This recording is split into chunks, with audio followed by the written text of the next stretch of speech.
Episodio 4. ¡Uy! ¡Casi me muero! Pero todavía no. En 1943, George Ritchie, un joven recluta del ejército de Estados Unidos, a poco de terminar su instrucción en una base de Texas, contrajo neumonía severa. Le trasladaron a una sala aislada y permaneció allí unas horas. Cuando la enfermera de guardia fue a ver cómo estaba, comprobó que no tenía pulso ni respiraba. Ahí mismo certificaron su muerte y le taparon con una sábana. Eran las 3 de la madrugada. Sin embargo, a ella le pareció que el chico era demasiado joven para morir y le pidió al doctor, por favor, que intentase reanimarle. Así que le inyectaron una dosis de adrenalina en el corazón y el chico revivió milagrosamente. Y aunque le llevó varios días recuperarse del todo, fue consciente todo el tiempo de lo que había sucedido en los 10 minutos que estuvo muerto.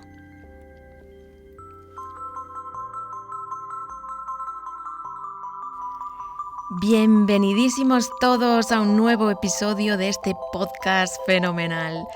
Hoy vamos a hablar, ya os habréis dado cuenta, de las experiencias cercanas a la muerte, o ECM, o NDE, por sus siglas en inglés, Near Death Experience. Y también vamos a hablar, cómo no, de la persona que acuñó este término precisamente y que ha estado investigando estos sucesos y muchos otros relacionados durante más de 50 años. Él es el Dr. Raymond Moody, uno de esos pocos seres que han venido al mundo para iluminarnos un poquito a todos con su inteligencia, su curiosidad y su amor incondicional.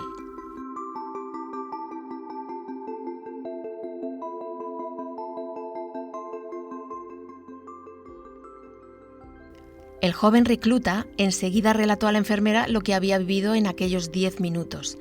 Cuenta que se sentó sobre la cama y con inquietud comprendió que había perdido el tren a Richmond, Virginia, un tren que tenía que coger para continuar su instrucción como oficial médico, y se decidió a llegar allí como fuese.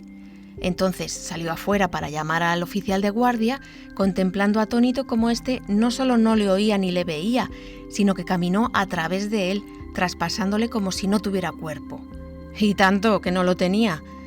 En fin, en su prisa por llegar a su destino, notó cómo se elevaba y empezaba a volar atravesando campos llenos de nieve y arroyos helados. Al poco llegó a una ciudad que no conocía y bajó delante de un café abierto 24 horas. Trató de llamar la atención de un cliente para que le dijese cómo llegar a Richmond, por favor, y de nuevo vio cómo su mano incorpórea atravesaba los cuerpos y nadie le veía. Entonces entendió que su cuerpo se había quedado en la base y volvió allí rápidamente. Vio su cuerpo en la cama, tapado con la sábana, y en ese momento se le apareció el mismísimo Jesús para decirle que todavía no era su hora y que tenía que regresar. Y ahí revivió.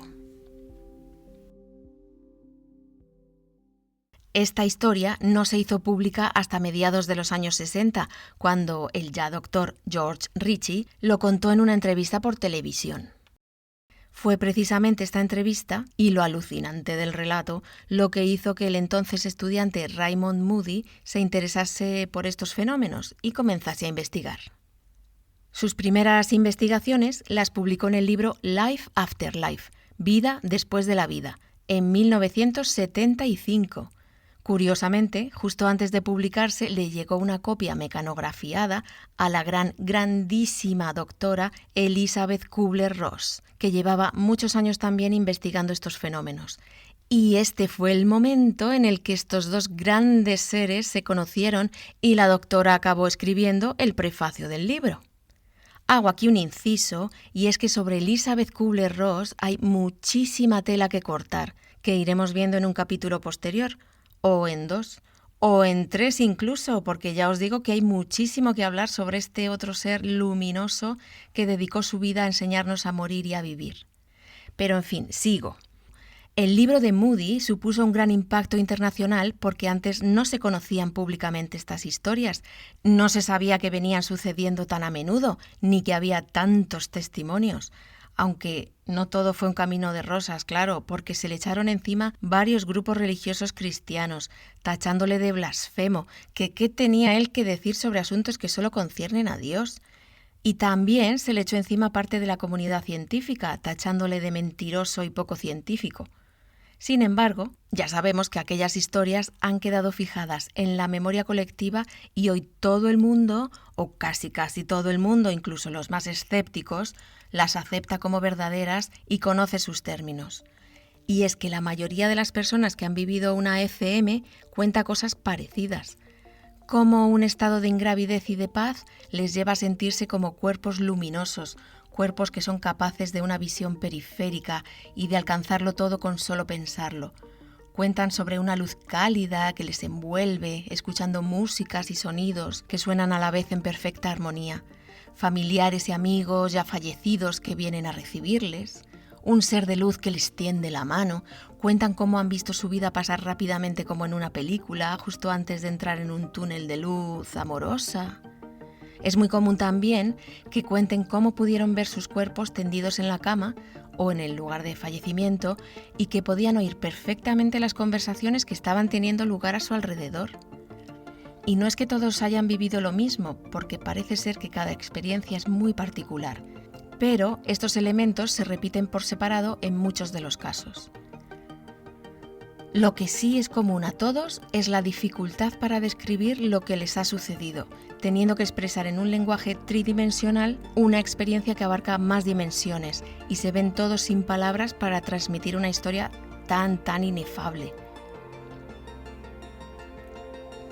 También todos dicen haber perdido el miedo a la muerte y que sus vidas cambiaron totalmente después de la experiencia, que vamos, no me extraña.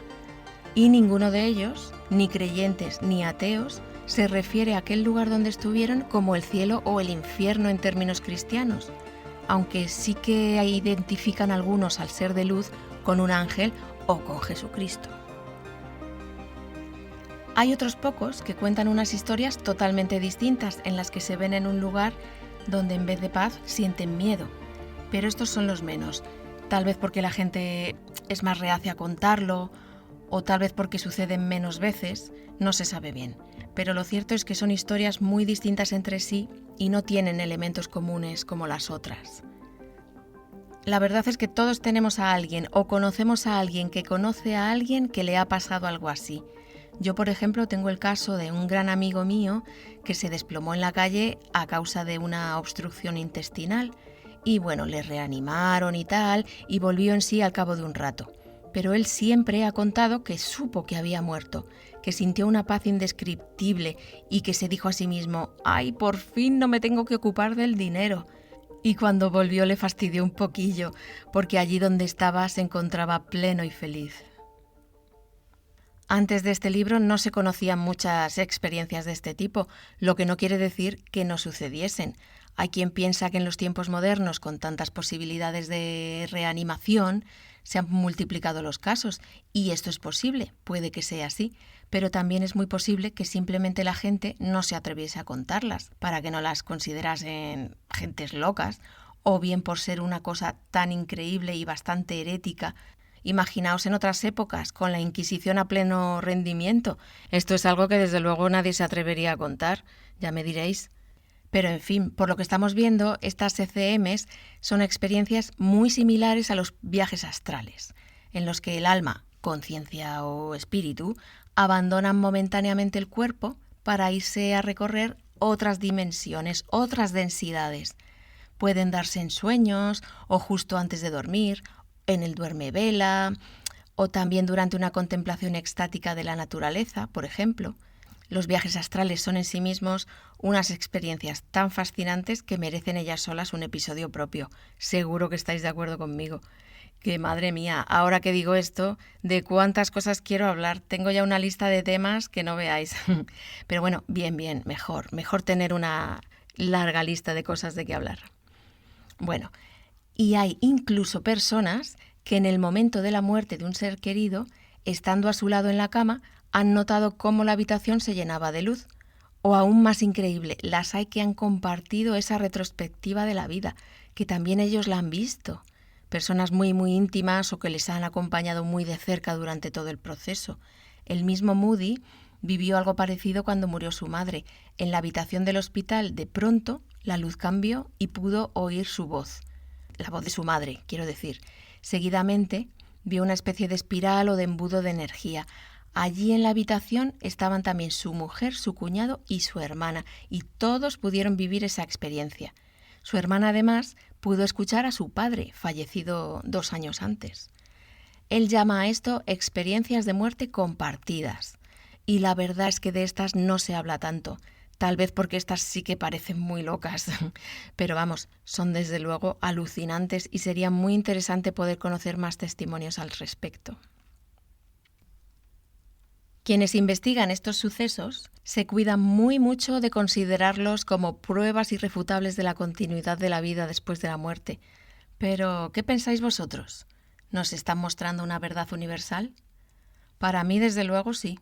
Son testimonios valiosísimos que nos ayudan a confiar en que lo que nos espera es más grande que nosotros mismos, y me parece que nos ayudan también a aprovechar la vida en términos más conscientes y amorosos. Quiero leeros, para terminar, un testimonio hermosísimo sobre el poder de la oración que os va a dar que pensar. Estuve con mi tía mayor durante su última enfermedad, que fue muy prolongada. Ayudé a cuidarla y todo el tiempo los miembros de la familia rezábamos para que recuperase su salud. Dejó de respirar varias veces, pero siempre se recuperaba. Finalmente, un día me miró y me dijo: «Joan, he estado allí, en el más allá, y es hermoso. Quiero quedarme, pero no puedo hacerlo si sigues rezando para que permanezca a tu lado. Tus oraciones me están sosteniendo aquí. Por favor, no reces más».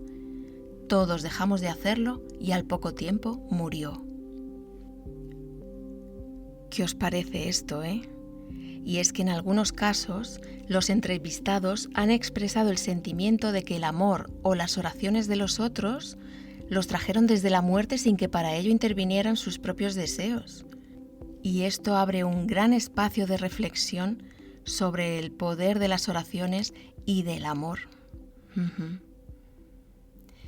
Y, en fin, si queréis seguir profundizando en el tema, hay muchísimos libros, aparte del de Moody o el del propio Ritchie, que se animó a publicar su historia en el 78. También está la película de no ficción Después de la muerte, del 2023. Y aunque es, para mi gusto, un poquillo efectista, es interesante. Aparte, en YouTube hay montones de vídeos sobre el tema y también testimonios. Eso sí, no puedo recomendaros ninguno en concreto, la verdad, porque me parece aquello un poco batiburrillo. Pero bueno, ahí están. Os pongo, eso sí, en la descripción una entrevista que le hicieron a Moody hace 2 años, que es para comérselo, por si os apetece. Y bueno, espero que os haya gustado este episodio. Para mí ha sido un placer hacerlo y estoy encantada de compartir con vosotros reflexiones y descubrimientos. Cualquier cosa que queráis compartir conmigo, aquí estoy, como sabéis, en el mail sdevalentin@gmail.com. Así que un abrazo grande a todos y seguimos en 15 días.